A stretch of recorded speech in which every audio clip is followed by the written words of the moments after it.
সমগ্ৰ ৰাজ্যতে এতিয়া শীতৰ প্ৰকোপ পৰা দেখা গৈছে। অৰুণাচলত বৰফ পৰিছে, বৰফ পৰাৰ লগে লগে ওদালগুৰি, মঙল, দৰং আদি তেজপুৰ সকলো ঠাইতে এতিয়া আদি শীতৰ যি প্ৰকোপ পৰা দেখা গৈছে। আৰু মঙলদৈতো এনেধৰণে যিসমূহ আচলতে লোক আছে, লোকসকলে এতিয়া এই ঠাণ্ডাত আচলতে ৰ'ব নোৱাৰি জুই ফুৱাবলগীয়া হৈছে। এই হৈছে পৰিৱেশ।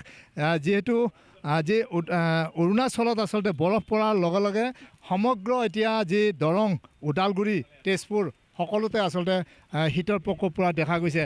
লোকসকল আচলতে জুই ফুৱাই আছে। আমি তেখেতসকলৰ পৰাই জানিম। কি ক'ব, আজি অৰুণাচলত বৰফ পৰাৰ লগে লগে দৰং, শোণিতপুৰ আৰু আপোনাৰ ওদালগুৰি সকলোতে এতিয়া ঠাণ্ডা। হয়, আজি মানে হঠাৎকৈ আমাৰ দৰং, ওদালগুৰি আৰু ওচৰ চুবুৰীয়া ডিষ্ট্ৰিক্টবিলাক বা মঙলদৈ ওচৰ চুবুৰীয়া গাঁওবিলাকত শীতৰ প্ৰকোপটো অতি মাত্ৰা বাঢ়ি গৈছে।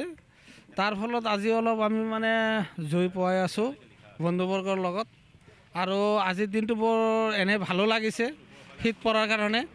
বহুত দিন মূৰত এনেকুৱা শীত আহিছে, মনত আনন্দও লাগিছে। আৰু এনেকৈ আচলতে যিটো ঠাণ্ডাৰ যি প্ৰকোপ, এই প্ৰকোপত ৰ'ব নোৱাৰি আজি মঙলদৈ চহৰত জুই ফুৱাব লগা হৈছে।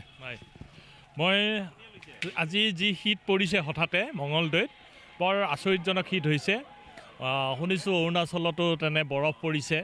আৰু ইয়াতে হঠাতে আহি মই জুইকুৰা দেখি মই আচলতে মঙলদৈ চহৰত বেলেগ কামত আহিছিলোঁ, আহি জুইৰ অকণমান লৈছোঁ। ভাল লাগিছে। আচলতে শীত লাগেও, গৰমৰ পিছত শীত লাগে। শীতে মানুহৰ মাজত এটা আন্তৰিকতাপূৰ্ণ সম্পৰ্ক আনি দিয়ে। জুহালত বহি কথা পতাৰ এটা সুবিধা পায়। এনে শীতৰ প্ৰয়োজন আছে। আৰু মই ভাবিছোঁ যে আমি মঙলদৈত অকণমান শীত পৰোঁতে এনেকুৱা আমাৰ অৱস্থা, আমাৰ যিসকলে সুৰক্ষাৰ কাৰণে চিয়াচিনত আছে -40 ডিগ্ৰী টেম্পাৰেচাৰ, তাত তেখেতসকলে আমাৰ দেশৰ সুৰক্ষাৰ কাৰণে কেনেধৰণে কাম কৰি আছে, তেখেতসকলে কিমান ত্যাগ কৰিছে, সেই কথা ভাবি মই আচলতে আজি জুই পুৱাই আচৰিত হৈছোঁ।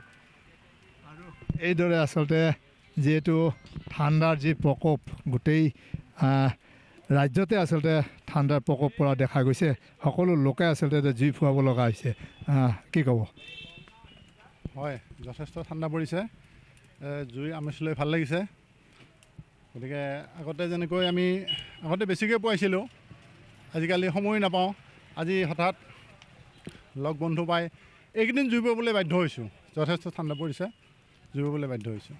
অৰুণাচলত বৰফ পৰিলে আজি মঙলদৈ বা শোণিতপুৰ, দৰং, ওদালগুৰি সকলোতে আচলতে ঠাণ্ডা প্ৰভাৱ পৰে। হয়, সকলোতে পৰিছে, যথেষ্ট ঠাণ্ডা পৰিছে।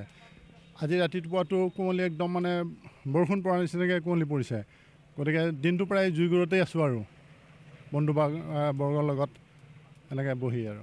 হয়, আৰু এনেধৰণে যিহেতু ৰাতিপুৱাৰ পৰা আচলতে যি কুঁৱলী পৰিছিল, কুঁৱলী হোৱাৰ পিছতে সকলোৱে আচলতে এই যি জুইকুৰা ধৰি আচলতে সকলো লোকে আচলতে অসমবাসীৰ সকলো লোকে আচলতে জুই ফুৱাব লগা এই পৰিস্থিতি হৈছে।